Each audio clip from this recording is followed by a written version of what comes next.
Malaria. तर malaria हा जो डिसीज आहे एका मॉस्किटोमुळे होतो। तर त्या मॉस्किटोला कुठला मॉस्किटो, तर female Anopheles mosquito, female Anopheles mosquito. Female Anopheles mosquito मुळे होणारा जो आजार आहे, जो डिसीज आहे, त्या डिसीजला आपण मलेरिया म्हणतो। तर मलेरिया हा डिसीज फिमेल एनोफिलस मॉस्किटो मुळे होतो। तर बघा, तर सर्वांना असं वाटत आहे की मच्छरच का बरं आपल्याला हा डिसीज करत आहे, तर मच्छर हा फिमेलच का बरं मानवाला चावतो, तर फिमेल मॉस्किटोला त्याच्या बॉडीमध्ये असलेले जे एग आहे त्या एगच्या चांगल्या वाढीसाठी, त्या एगच्या प्रॉपर ग्रोथ साठी त्याला आपल्या बॉडीमधलं जे ब्लड आहे त्या ब्लडची आवश्यकता असते। म्हणजे फिमेल मॉस्किटोला, फिमेल एनोफिलस मॉस्किटोला, फिमेल एनोफिलस मॉस्किटोला त्याच्या एगला, बॉडीमध्ये असलेल्या एगच्या प्रॉपर वाढीसाठी ब्लडची आवश्यकता असते। तर ब्लड मध्ये अशी काय गुण असते, तर आपल्या बॉडीमध्ये जे ब्लड आहे, आपल्या बॉडीमध्ये जे ब्लड आहे, आपल्या बॉडीमध्ये जे ब्लड आहे त्या ब्लड मध्ये एक प्रोटीन असते, त्या ब्लड मध्ये एक प्रोटीन असते, त्या प्रोटीनचं नाव आहे अल्ब्युमिन। अल्ब्युमिन नावाचं जे प्रोटीन आहे ते आपल्या ब्लड मध्ये प्रेझेंट असते आणि ते अल्ब्युमिन प्रोटीन ज्यावेळेस मॉस्किटो सक करतो, तर ते अल्ब्युमिन प्रोटीन मॉस्किटोच्या बॉडीमध्ये गेल्यानंतर ते जे एग आहे त्या एगची जे ग्रोथ आहे ते प्रॉपर होते।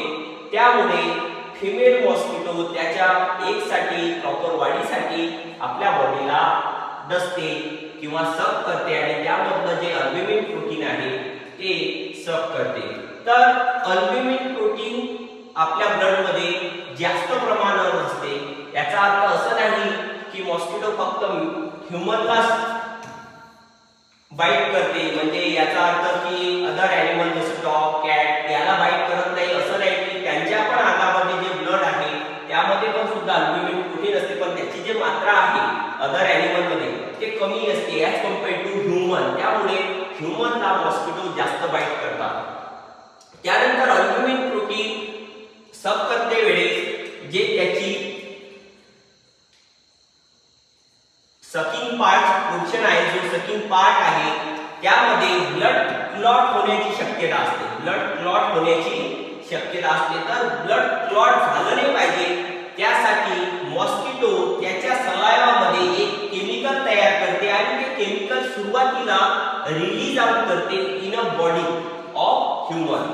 ह्यूमन बॉडीमध्ये पहिले ते रिलीज करते, ज्यामुळे तो सकिंग पोर्शन जो असतो तो क्लॉट होत नाही। तर त्या केमिकलचं जे नाव आहे त्याला आपण एनोफिलिन म्हणतो, एनोफिलिन। एनोफिलिन नावाचं जे केमिकल आहे ते ॲज अ अँटीकोॲग्युलंट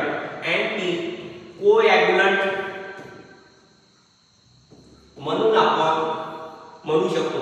तर अँटीकोॲग्युलंट आहे एनोफिलिन आणि anopheline is release by mosquito. Mosquito एनोफिलिनला रिलीज करतो इन अ ब्लड स्ट्रीम, ज्यामुळे ब्लड हे गोठण्यापासून वाचते, म्हणजे गोठत नाही आणि न गोठल्यामुळे इझिली ब्लडला मॉस्किटो सक करू शकतो आणि सक केल्यामुळे त्या ब्लड मधलं जे अल्ब्युमिन आहे, अल्ब्युमिन प्रोटीन हे इझिली त्या एगला मिळते आणि त्याची प्रॉपर ग्रोथ होते।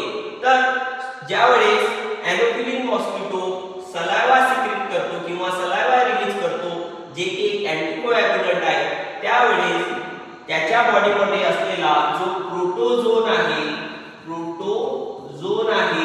ज्यामुळे तुम्हाला मलेरिया होत आहे, तो त्या अँटीकोॲग्युलंट बरोबर, एनोफिलिन बरोबर रिलीज आउट होतो, बॉडीमधून तो रिलीज आउट होतो आणि तुमच्या बॉडीमध्ये प्रोटोझोन जातो आणि तुम्हाला मलेरिया हे जे डिसीज आहे कॉज होते। म्हणजे जो वेक्टर आहे, म्हणजे मुख्य जो कारणीभूत आहे तुम्हाला मलेरिया होण्याचा जो वेक्टर आहे तो वेक्टर आहे मॉस्किटो। तर या वेक्टरला आपण बायोटिक वेक्टर म्हणतो. बायोटिक कारण की मॉस्किटो हा एक जिवंत असल्यामुळे त्याला आपण बायोटिक म्हणतो. म्हणजे बायोटिक वेक्टरमुळे तुम्हाला मलेरिया नावाचा जो डिसीज होत आहे त्याच्यासाठी रिस्पॉन्सिबल जो आहे तो आहे फिमेल एनोफिलस मॉस्किटो. कारण की मॉस्किटो ज्यावेळेस बाईट करतो तर बाईट करते वेळेस तो एक केमिकल रिलीज करतो ज्या केमिकलचं नाव असते एनोफिलिन. आणि एनोफिलिन रिलीज झाल्यामुळे तुमच्या बॉडीमध्ये एनोफिलिन बरोबर जो प्रोटोझोन आहे जो की एक पॅरासाइट आहे तो तुमच्या ब्लड स्ट्रीम मध्ये रिलीज आउट केला जातो आणि तुम्हाला मलेरिया डिसीज होतो.